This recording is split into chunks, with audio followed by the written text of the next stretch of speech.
Next topic shapes of atomic orbitals और boundary surface diagrams.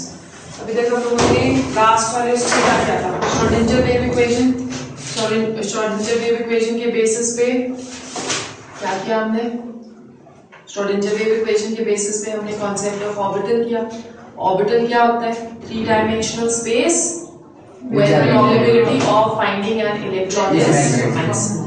ठीक, और हमने जब ऑर्बिटल किया तो ऑर्बिटल हमने बोला कि 4 तरह के होते हैं, S, P, D and F। जो शेप्स होती हैं सारे ऑर्बिटल्स की, चारों ऑर्बिटल्स की, they are going to be different.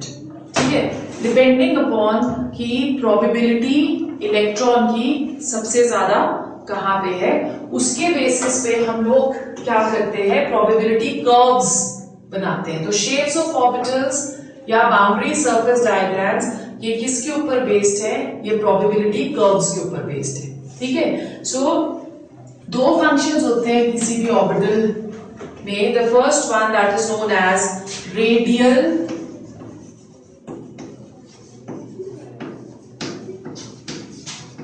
Wave function, radial wave function. ठीक है, श्रोडिंगर ने हमें 2 चीजें दी थी।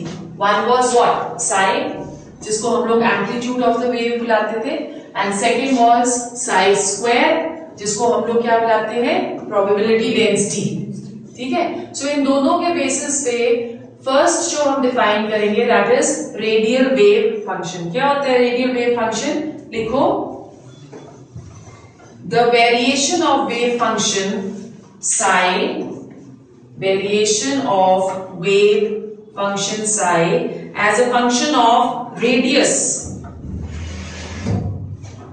as a function of r। और r क्या होता है? that is the distance of the outermost shell from the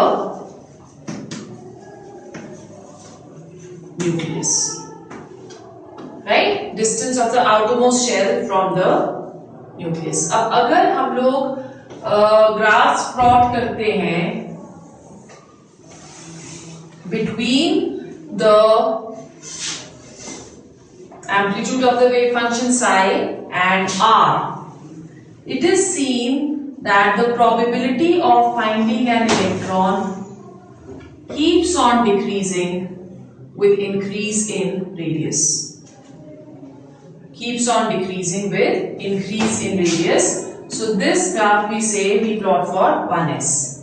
ठीक है, मतलब क्या हुआ कि जैसे जैसे न्यूक्लियस से दूर जा रहे हैं हम, वैसे वैसे जो probability of finding the electron है वो क्या हो रही है? कम हो रही है, it is decreasing.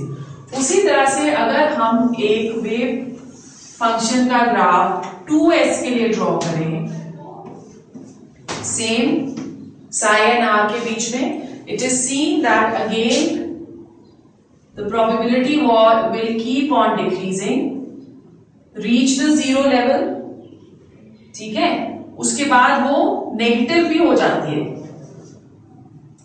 The probability of finding an electron can become negative, और फिर उसके बाद वो नेगेटिव ही रहती है, but it tries to approach the 0 line, right?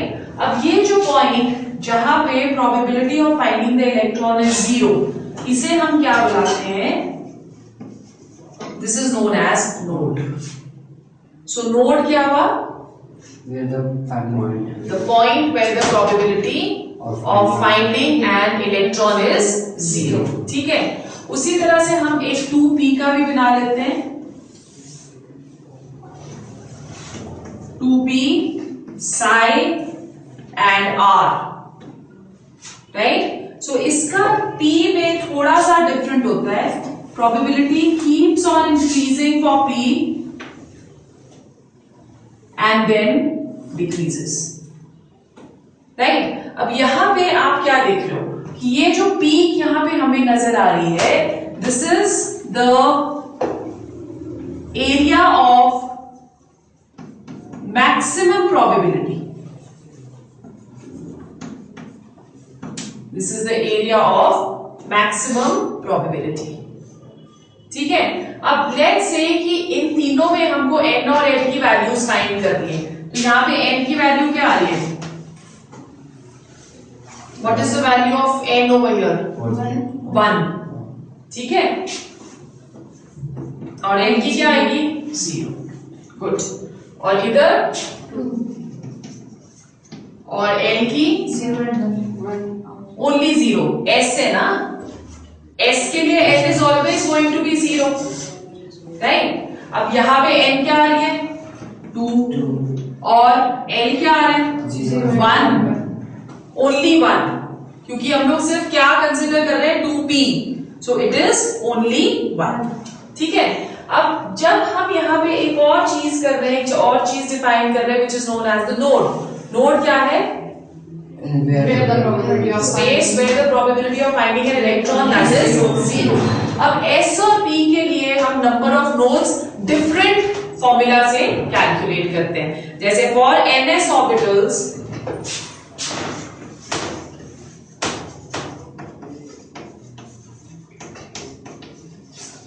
for ns orbitals number of nodes present is n minus 1। ठीक है, for ns orbitals number of nodes present is n minus 1, and for np orbitals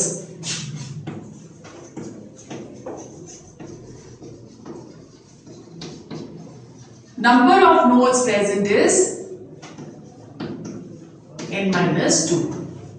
ठीक है, अब यहां पे calculate करो s है यहाँ पे, तो इसमें नंबर ऑफ नोड्स कितने आ जाएंगे? 1 minus 1 that is equal to 0, so 1s has how many nodes? 0। इसका मतलब कोई भी ऐसा एरिया नहीं है जहां पे probability of finding an electron is 0। ठीक है, then we go to 2s, 2s में 2 minus 1 1, so number of nodes यहाँ पे कितने आ जाएंगे? 1, so there is certain area where the probability of finding an electron is 0। Similarly when you go here, तो अब p आ गया n minus 2, 2 minus 2 that is equal to 0, so 2p also does not have any nodes। ठीक है, clear हो गया? ये वाले जो ग्राफ्स थे ये हमें फिर भी एग्जैक्ट पिक्चर्स नहीं देते थे, किसके बारे में? शेप्स ऑफ ऑर्बिटल्स के बारे में। तो इसलिए और ग्राफ्स ड्रॉ करे गए to make the calculations more accurate, और उसके लिए साइज स्क्वायर के साथ ग्राफ प्लॉट करे जाते हैं। ठीक है, सो रेडियल वेव फंक्शन के अलावा हम लोग प्रोबेबिलिटी डेंसिटी ग्राफ्स पढ़ते हैं to give us exact shape of all the orbitals। So second what we are going to study now is probability density graphs।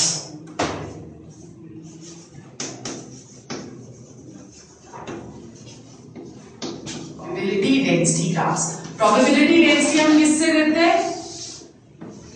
According to Schrödinger psi square, है ना। सो size square के साथ जब हम लोग probability density के साथ graphs draw करते हैं, तो देखो ग्राफ्स किस तरह से हमारे वेदर दे चेंज और they do not change. Size square and r, this is for 1s के लिए the graph is almost the same, that is the probability of finding an electron keeps on decreasing with increase in radius. Okay, 2s graph between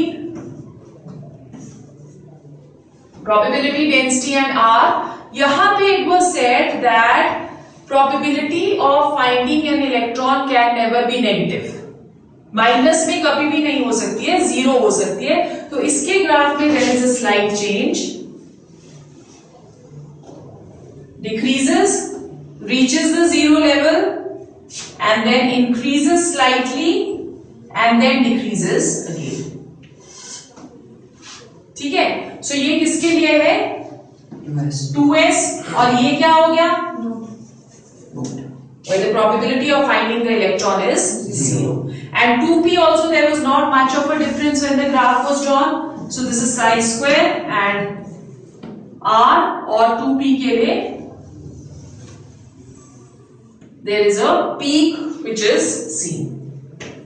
ठीक है, this is for 2p. So there was not much of a difference जब हम comparison करते हैं with radial wave function and probability density graph. सिर्फ थोड़ा सा जो डिफरेंस था that was for 2s. Right, अब जो रेडियल प्रोबेबिलिटी या हम लोग दोनों को जब हम मिक्स करते हैं तो हमने पहले क्या किया, रेडियल वेव फंक्शन, दूसरा हमने क्या प्रोबेबिलिटी डेंसिटी. तो हम लोग दोनों को मिक्स अगर करें तो इट वाज सजेस्टेड कि सिर्फ जब हम प्रोबेबिलिटी फाइंड करते हैं तो उसमें हमको टोटल वॉल्यूम भी कंसिडर करनी पड़ती है. जैसे हम ये रूम ले रहे हैं, अब इस रूम में अगर हमको probability of sitting capacity of students calculate करनी है तो हमें टोटल एरिया चाहिए ना, तभी हम बता सकते हैं कि हाँ इतने स्टूडेंट्स जो है वो फिट हो सकते हैं. ठीक है, इन अ सिमिलर मैनर यहाँ पे भी बोला कि प्रोबेबिलिटी को एग्जैक्टली डिफाइन करने के लिए हमें वॉल्यूम जो है उसको स्पेसिफाई करना भी जरूरी है. तो प्रोबेबिलिटी को किस तरह से डिफाइन किया गया, probability is equal to the probability density psi square into dV, right, where dV is what, dV is the volume of the region.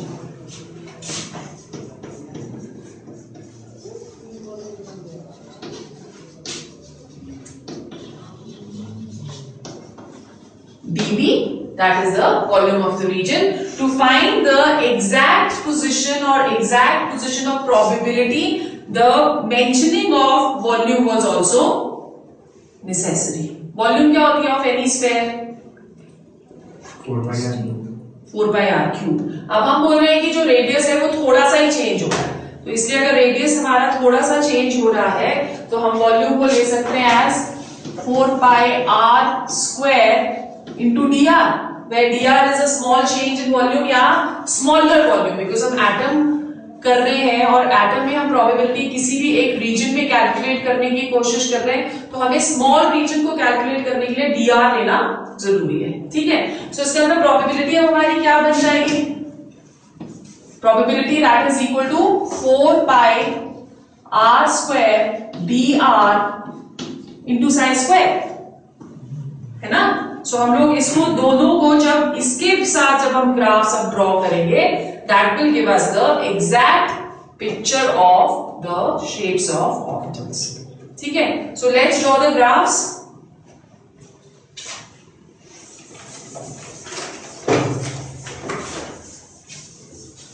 So we are drawing the graphs now between exact probability and distance r. First one is के लिए there is not going to be much of a change. तो ये आपका क्या आ गया, 4 pi square pi r square psi square. ठीक है, और हम r के साथ ड्रॉ कर रहे हैं. तो फर्स्ट जो हमारा ग्राफ है that comes like this, right? This is for which one? ठीक है, अब यहाँ पे देखो ग्राफ में कितना फर्क आ गया. वहां पे हम क्या कर रहे थे कि प्रोबेबिलिटी जो है वो डिक्रीज हो रही है, और यहाँ पे क्या हो रहा है कि प्रोबेबिलिटी डिस्टेंस के साथ एक पर्टिकुलर डिस्टेंस पे पीक पे पहुंच रही है और फिर उसके बाद वो डिक्रीज हो रही है. ठीक है, 2s के लिए जब हम ड्रॉ करते हैं सेम ग्राफ फॉर 2s, अब यहां पे हमारे पास पहले प्रोबेबिलिटी थोड़ी सी कम होती है, 0 पे पहुंचती है, और फिर उसके बाद सडनली इंक्रीज होके और फिर डिक्रीज हो जाती है. ठीक है, this is for 2s.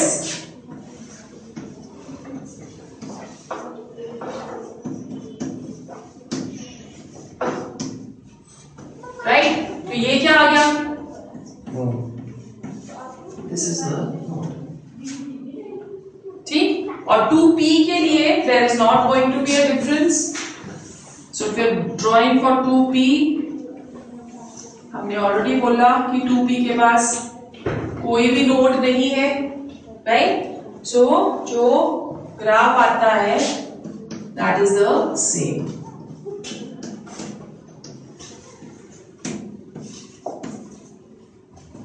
P and R. Based on all these graphs, the boundary surface diagrams for orbitals was given और the shapes of orbitals जो थी वो डिसाइड करी गई। जब तीनों ग्राफ्स को हम लोग विजुलाइज करते हैं तो तीनों में S के ग्राफ्स जो है they are specifically one S के जो ग्राफ्स हैं they are coming to be same। तो जब हम सबसे पहला ऑर्बिटल करते हैं S orbital, it is seen that S orbital is non-directional। ठीक है, non-directional का मतलब क्या हुआ? No sense of direction। No sense of direction। तो इसको हम एक और चीज भी बोल सकते हैं कि अगर उसके पास no sense of direction है तो it is spherically symmetrical। ये भी एक वर्ड यूज कर सकते हैं हम।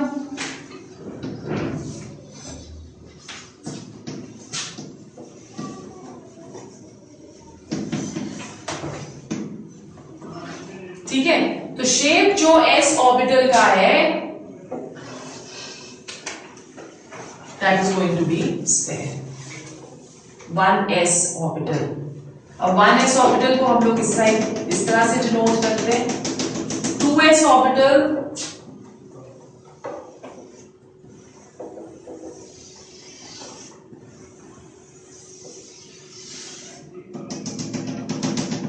this is 2s orbital and you can see that बीच में स्पेस है, उसे हम क्या बोलेंगे? Node, empty space। That is known as region of zero probability।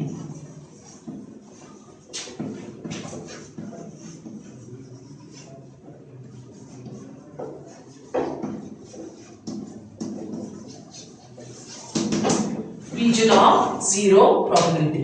तो जीरो प्रोबेबिलिटी का मतलब क्या होगा कि the probability of finding an electron over here that is going to be zero. ठीक है, सो अब 3s के पास कितने नोड होने चाहिए? नहीं होगा। क्यों नहीं होगा? 2 नोड्स होंगे, n-1 हमने किया था, सो 3-1 दैट इज इक्वल टू 2। सो इस तरह के 2 एम्प्टी स्पेसेस हमको 3s में नजर आएंगे। ठीक है, नेक्स्ट हमारे आ गए शेप्स ऑफ p ऑर्बिटल्स।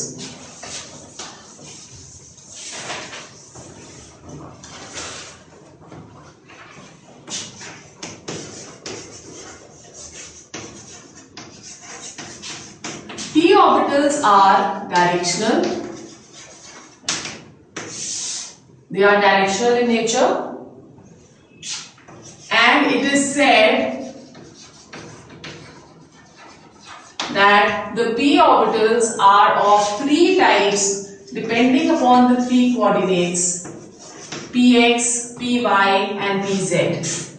तीनों के तीनों जो p ऑर्बिटल्स हैं वो x, y और z कोऑर्डिनेट की तरफ को डायरेक्ट होते हैं। ठीक है, सो अगर हम px कर रहे हैं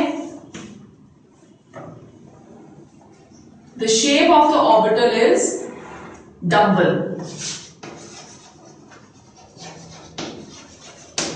This is the x axis, so this is px। ठीक है,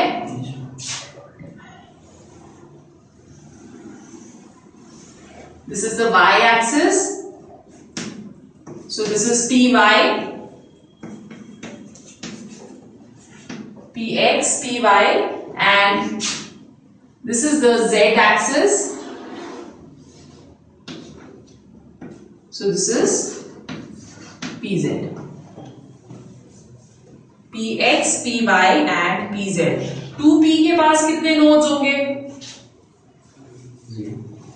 2p के पास 0 n-2 और 3p के पास 1। ठीक है, तो इस तरह से आप नंबर ऑफ नोड्स जो है वो कैलकुलेट करते हो। देन अब यहां पे एक और चीज हम लोग डिफाइन करते हैं which is known as what? That is known as the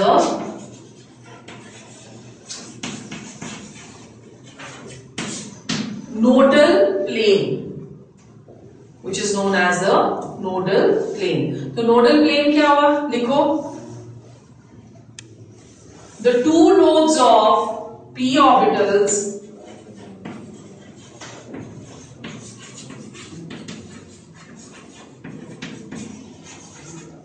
lobes of p orbitals are separated by a plane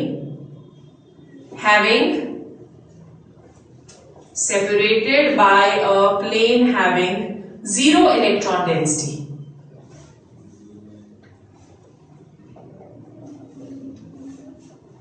zero electron density. ठीक है. अब ऑब्वियसली यहां पे अगर आप देख रहे हो तो at this particular point the probability of finding an electron should be zero, जहां पे दोनों लोब्स जो है वो इंटरसेक्ट कर रहे हैं. तो इसको हम लोग यहाँ पे P में डिफाइन करते हैं with respect to nodal plane. तो अगर हम फर्स्ट वाला करें तो नोडल प्लेन क्या आएगा?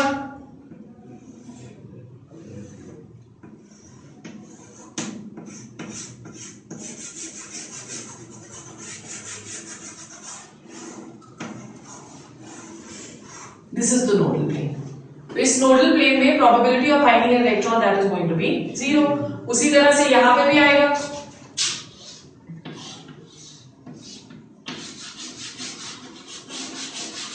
And in a similar manner,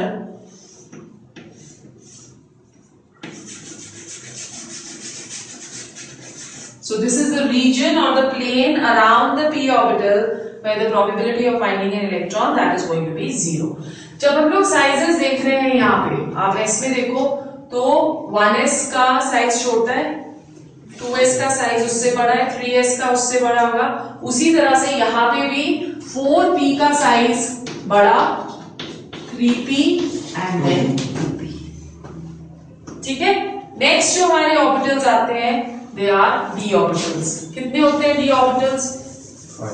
5.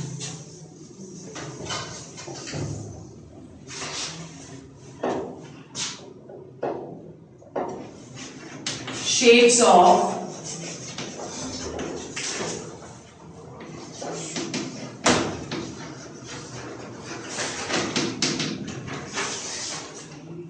of d orbitals, right? So when we talking of d orbitals सबसे पहले होता है हमारा dxy. The shape of d orbital is double. ठीक है. डबल. तो फर्स्ट है dxy. Let's draw all the coordinates.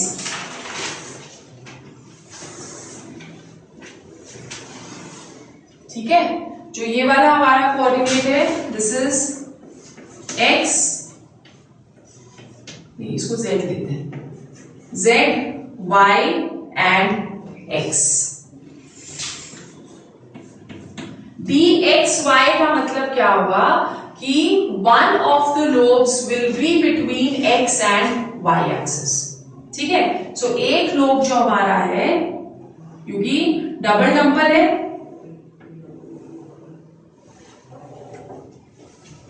Right? So one lobe is between x and y. Clear? और सेकेंड लोब जो आपका है that is placed over here, right? फिर उसके बाद नेक्स्ट है हमारा dyz.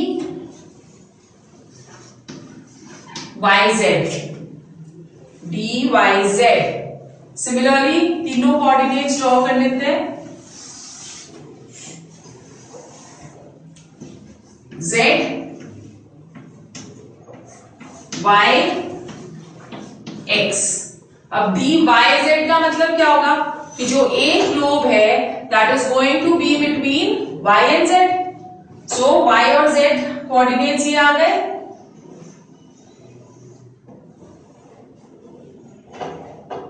This is one lobe and the second lobe is again placed in a similar manner.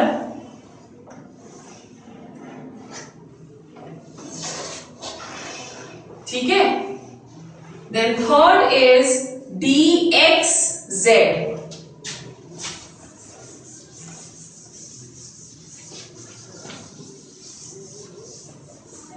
dxz में एक लोब हमारा y के ऊपर होता है.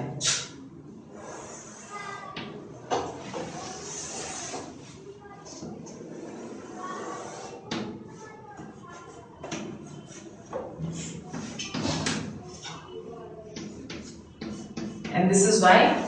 ठीक है. एक लोब हम लोग डी एक्स जेड बना रहे हैं, तो एक लोब एक्स और जेड के बीच में हो जाएगा और दूसरा वाई, राइट। फिर next is d x square minus y square,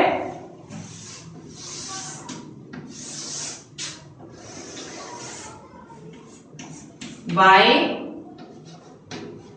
Z x, this is dx square minus y square. In this case, one lobe is on the x-axis and the other one is on the y-axis. ठीक है? And last is dz square.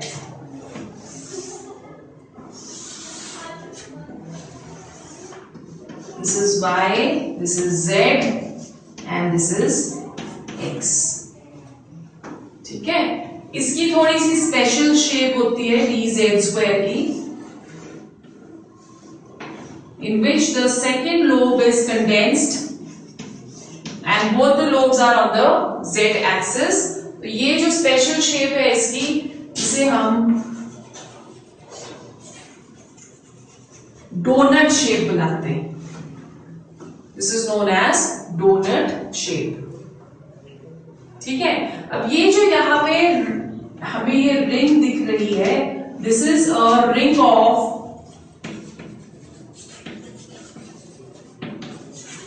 high electron density. ठीक है, ring of high electron density. Clear हो गया? So these are the shapes of orbitals. Then we come to the last topic of this chapter, electronic configuration of atoms. Last topic of this chapter.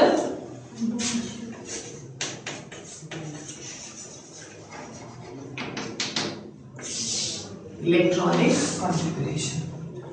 क्या होती है electronic configuration? It is the arrangement of electrons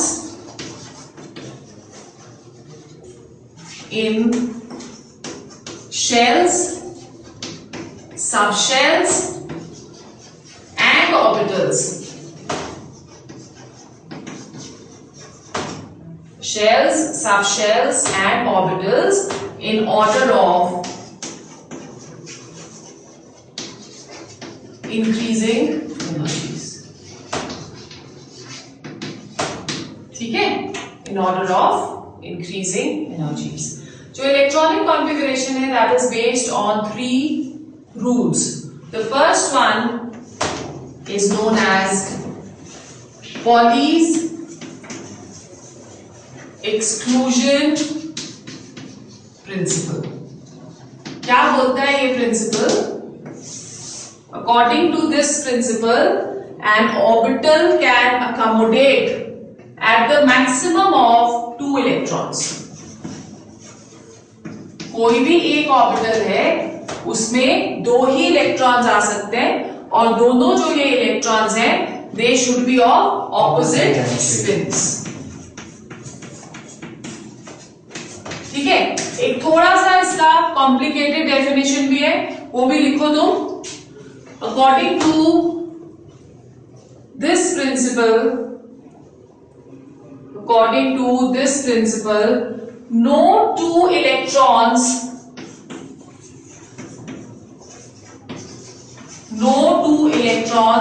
can have all the 4 set of quantum numbers,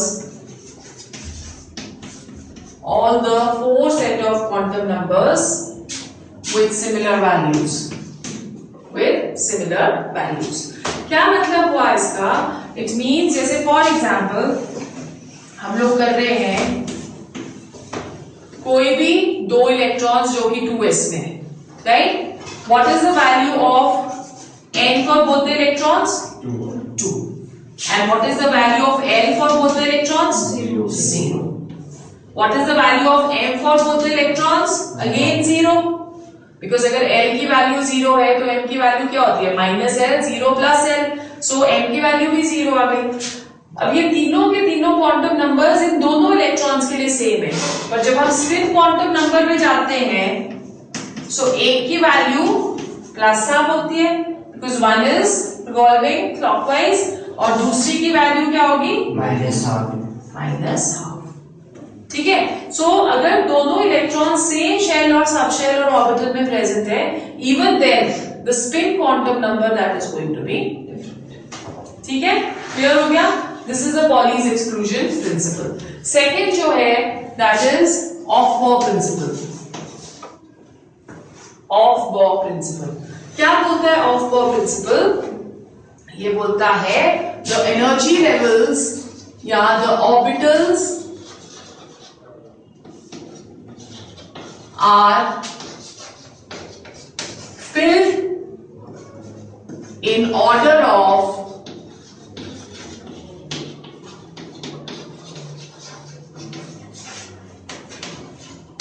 increasing energies. The orbitals are filled in order of increasing energies. ठीक है. So उसके लिए उसने एक system बनाया हायर एनर्जी लेवल्स का, जिसमें 1s is placed at the lowest energy level, 1s आ गया, 2s, 2p almost at the same energy level, 3s,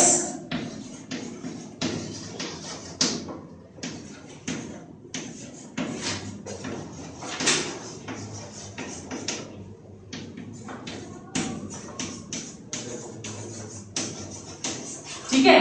हमने पढ़ा था कि f तक ही ऑर्बिटल्स अभी तक डिस्कवर किए गए, उसके आगे के ऑर्बिटल्स डिस्कवर नहीं हुए, तो हम लोग 5 में भी f लेंगे, 6 में भी f लेंगे एंड सो ऑन. ठीक है. सो एक और बना देते हैं, 6s, 6p, 6d and 6f. Right. Now in this case हम क्या बोलते हैं कि सबसे पहले हम 1s को फिल करते हैं, which is at the lowest energy level. 1s के बाद 2s को, 2s के बाद 2p को, और 2p के बाद 3s. राइट. फिर 3s के बाद 3p. Alright, so electronic configuration, arrangement of electrons in shells, subshells and orbitals in order of increasing energies. ठीक है. सो फर्स्ट जो हमने लॉ किया या रूल किया, उसको हमने क्या बुलाया था? Pauli's exclusion principle. सेकेंड जो है that is aufbau principle. Aufbau principle क्या बोल रहा है कि orbitals are filled in order of increasing energies. तो उसके लिए ये इस तरह से हम लोग एक पिक्चर ड्रॉ करते हैं, जिसमें हम हायर एनर्जी लेवल की तरफ को जा रहे हैं as we are going down. ठीक है. सो 1s हो गया, 2s हो गया, 2p, 3s, 3p, 4s, 3d, 4p, 5s. So this is how we are supposed to fill up the orbitals. और यहाँ पे हम क्या देख रहे हैं कि 3d हम भर रहे हैं n-1 और 4f हम भर रहे हैं n-2, because n over here हम 6 पे पहुंच गए और n over here हम यहाँ पे 4 पे पहुंच गए. ठीक है. थर्ड जो रूल है that is Hund's rule of maximum multiplicity. क्या बोलता है ये rule? In a set of degenerate orbitals, pairing will not take place until each orbital is singly filled. Until each orbital is singly filled. मतलब क्या हुआ इसका? अगर हम नाइट्रोजन का एग्जाम्पल लें, नाइट्रोजन के पास कितने इलेक्ट्रॉन्स हैं? 7. ठीक है. Electronic configuration 1s2, 2s2, 3. Right. अब 2p हमें सेट ऑफ डीजेनरेट ऑर्बिटल्स हैं. अगर हम इसकी ऑर्बिटल पिक्चर बनाएं तो 1s के पास 2 इलेक्ट्रॉन्स हम इस तरह से शो करेंगे, उसी तरह से 2s के पास हम इस तरह से शो करेंगे, और 2p के पास 3 ऑर्बिटल्स हैं, तो इसको हम कैसे शो करेंगे? 3 मीन्स कि pairing will not take place. इन 3 को हम ऐसे भी शो कर सकते थे कि 1 2 फर्स्ट में आ गए, फिर सेकंड में आ गए और थर्ड हमारा खाली है. पर according to this rule, pairing will not take place until all the electrons are singly filled. ये जो इस तरह का ये हंस रूल ऑफ मैक्सिमम मल्टीप्लिसिटी में अनपेयर्ड इलेक्ट्रॉन्स जो हमें शो किए जाते हैं, ये एक एटम का बहुत सारे कैरेक्टरिस्टिक्स को शो करता है. जैसे one of the most important is paramagnetic character. Right, हम आगे पढ़ेंगे. पैरामैग्नेटिक कैरेक्टर क्या होता है कि अगर आप किसी भी एटम को मैग्नेटिक फील्ड के अंदर रखोगे तो वो मैग्नेटिक फील्ड उसको अपनी तरफ को अट्रैक्ट करेगी. ठीक है, और जो पैरामैग्नेटिज्म होता है वो किसके ऊपर डिपेंड कर रहा है?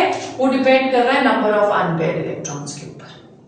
क्लियर हो गया? So this we will study in detail later. So कितने रूल्स हमने करे? 3 रूल्स. इसके अलावा एक और रूल होता है जिसे हम n+l रूल बुलाते हैं, या this is also known as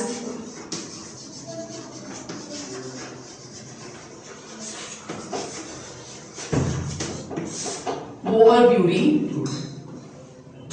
right, इस पे अकॉर्डिंग टू दिस रूल हम उस ऑर्बिटल को पहले भरेंगे जिसकी n+l वैल्यू ज्यादा होगी.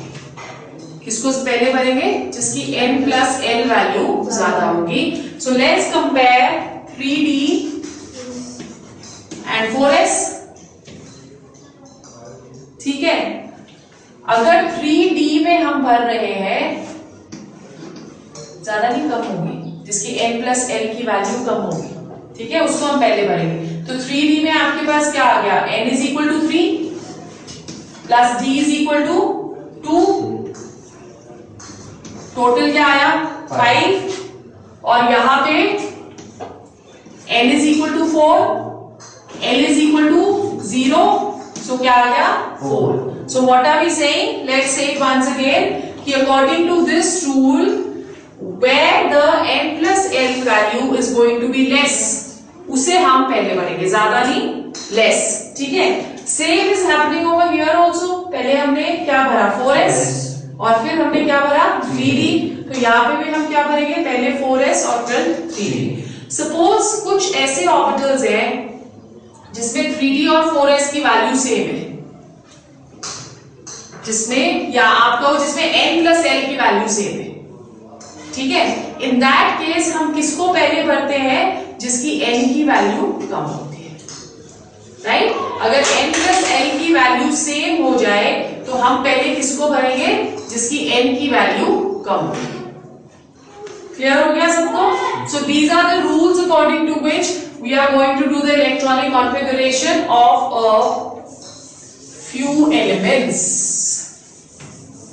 We will start with the lowest, hydrogen, which has only 1 electron. So hydrogen के पास कितने इलेक्ट्रॉन्स हैं? 1. इलेक्ट्रॉनिक कॉन्फ़िगरेशन क्या हो जाएगी? 1s1. ठीक है, सेकेंड आ गया हीलियम 2, 1s2. थर्ड आ गया लिथियम 3. अब जब हम लिथियम भरते हैं तो जो नियरेस्ट नोबल गैस है उसको हम ब्रैकेट में लिख लेते हैं. इसकी nearest noble gas is helium. Helium, it is understood that the electronic configuration is 1s2. ठीक है, सो यहां पे आ गया हीलियम. अब 1s के बाद हमने कौन सा भरना है? 2s. It's electronic configuration is just like a room. जैसे 10 कमरे हैं एक होटल के अंदर और हर एक रूम में 2 लोग सो सकते हैं या 2 की ऑक्यूपेंसी है. तो क्या करते हैं होटल वाले? 2 पहले एक रूम अलॉट करते हैं, अगर वो रूम खत्म हो गया तो दूसरा, फिर तीसरा, ऐसे करके 10 के 10 रूम वो टर्न वाइज भरते हैं. ठीक है, same thing we are doing over here. Every orbital you can represent it as a room और हर एक में ओनली 2 फ्रेंड्स कैन स्टे. ठीक है, सो हम 2-2 भर रहे हैं. फिर लिथियम के बाद आता है 4, beryllium which is equal to 4. Again nearest noble gas helium and 2s2. अब इसके बाद जगह खत्म हो गई तो अब हमें 2s के बाद कहाँ जाना है? 2p पे. बेरिलियम के बाद बोरोन 5, हीलियम 2s2, 2p1, ठीक है। फिर बोरोन के बाद carbon, helium 2s2 2p2, carbon के बाद nitrogen 7, helium 2s2 2p3, nitrogen के बाद 8, हीलियम 2s2 2p4, ऑक्सीजन के बाद 9, helium 2s2 2p5, and then we come to our next noble gas, which is neon 10, helium 2s2 2p6। अब जब next हम डालेंगे तो हम हीलियम को रिप्लेस कर देंगे नियॉन के साथ, सो सोडियम 11। अब नोबल गैस कौन सी आ गई है? नियॉन। 2p खत्म हो गया, now we go to 3s, ठीक है। सोडियम के बाद मैग्नीशियम 12,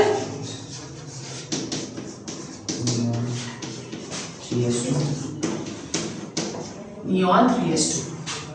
मैग्नीशियम के बाद एल्यूमिनियम 13, नियॉन 3p1, ठीक है। एल्यूमिनियम के बाद क्या आता है? सिलिकॉन 14,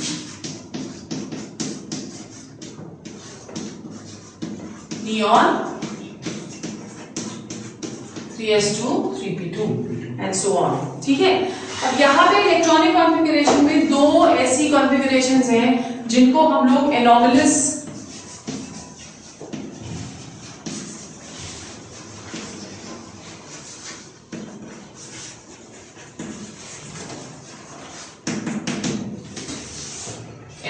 कॉन्फ़िगरेशंस बुलाते हैं, राइट। अब ये एनोमलस कॉन्फ़िगरेशंस क्या हुई?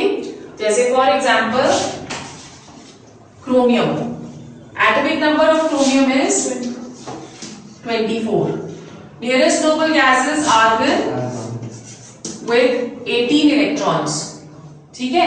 so 24 minus 18 करने हमने, so इलेक्ट्रॉनिक कॉन्फ़िगरेशन इसकी होनी चाहिए 4s2 3d4, 18 2 20 and 4, ठीक है।